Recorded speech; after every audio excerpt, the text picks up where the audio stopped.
The first question, Muhammad Fazil from Bangalore. He says, I am a software engineer. Sir, we Muslims pray, fast and try to do all the things that please Allah. Then why are people like Bill Gates, Jeff Bezos, Mukesh Ambani, why are they rich? Why not Muslims? Also, why only a small section of Arab Muslims are rich? Our beloved Prophet Muhammad, peace be upon him, said, it is mentioned Sahih Bukhari, volume number 4, hadith number 3158, that by Allah, I do not fear poverty, but I fear the wealth of this world. Our beloved Prophet Muhammad, peace be upon him, he feared that his ummah, they will have wealth, they will become rich, and this money, this wealth will take them away from Allah subhanahu wa ta'ala. So wealth, being rich, having money, it is not the criteria for success. Based on your question, it seems as if you are trying to say that success is based on how rich a person is, how wealthy a person is, how much money a person has.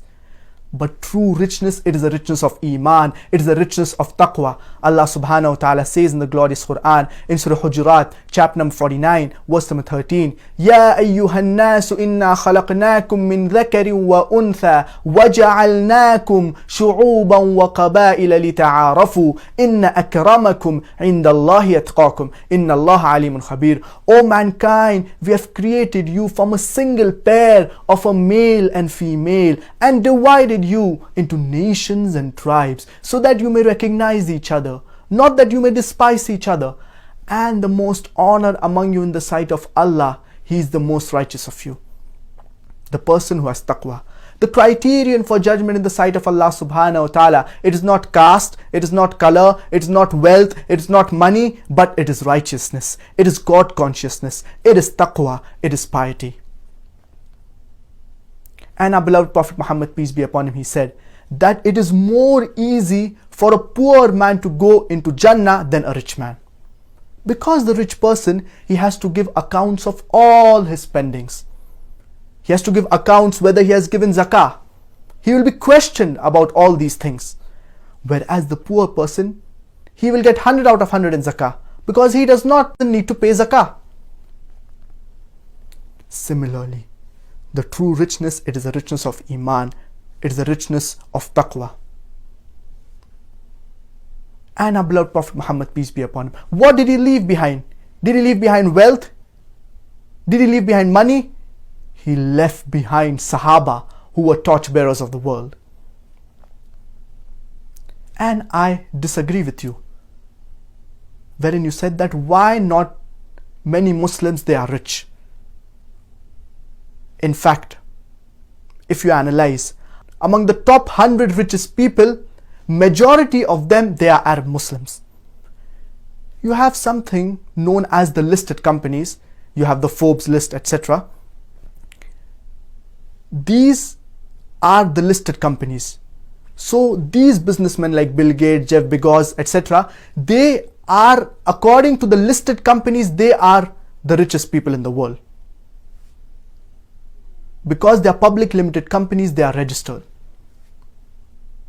But if you analyze the Arab Muslims, many of their companies, they are not public limited companies. And as I said earlier, that among the top 100 richest people in the world, majority of them, they would be Arab Muslims. But what is the state of the Muslim Ummah?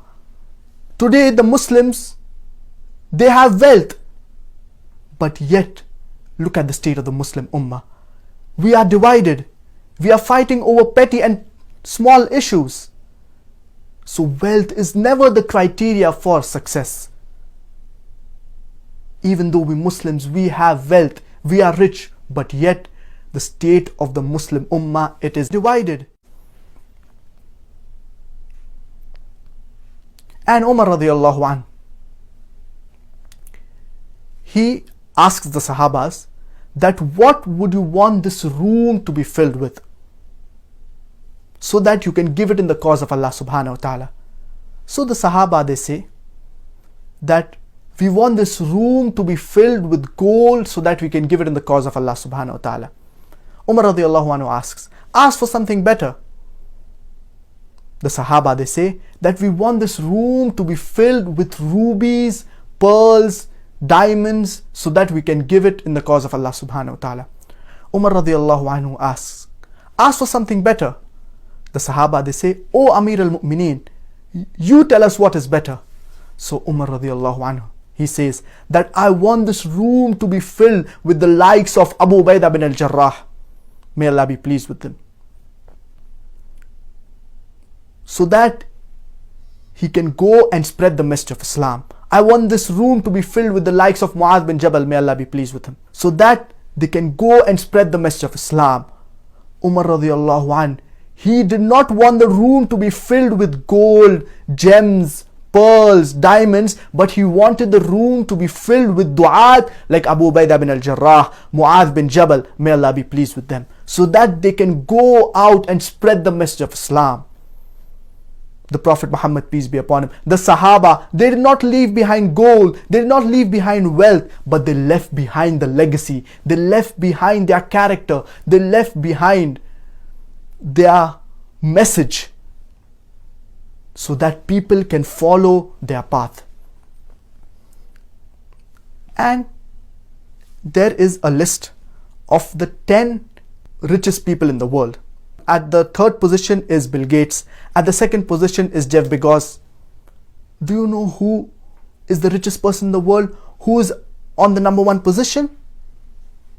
The richest person in the world is the one who offers 2 rakah of sunnah before the Fajr obligatory prayer. Because offering 2 rakah of sunnah before the Fajr obligatory prayer is better than the world and all that is in it. Our beloved Prophet Muhammad, peace be upon him, he said that the one who offers 2 rakah of the sunnah before the Fajr obligatory prayer, it is better than the world and all that is in it. Imagine just offering 2 rakah of sunnah of the Fajr prayer. Imagine the reward, the greatness, the importance of offering the Faraid prayer. The Prophet, peace be upon him, he just stated the importance of 2 rakah of Sunnah Fajr prayer. It is better than the world and all that is in it. So, we Muslims, we believers, we need to strive for the hereafter, and the only thing that will be acceptable in the sight of Allah subhanahu wa ta'ala on the day of judgment, it is not your money, it is not your wealth, but it is your good deeds, it is your righteous deeds. So even if a person, he is rich in this world, but he may not be rich in the hereafter. If a person runs behind money and wealth in this world, in the hereafter he will not get his share. Therefore, for us believers, the prime focus, the true richness is the richness of Iman. Success is based upon a person's good deeds, upon a person's righteous deeds. So we need to understand that even though some people, they may be rich, they may be wealthy, but that is never the criteria to judge the success of a human being.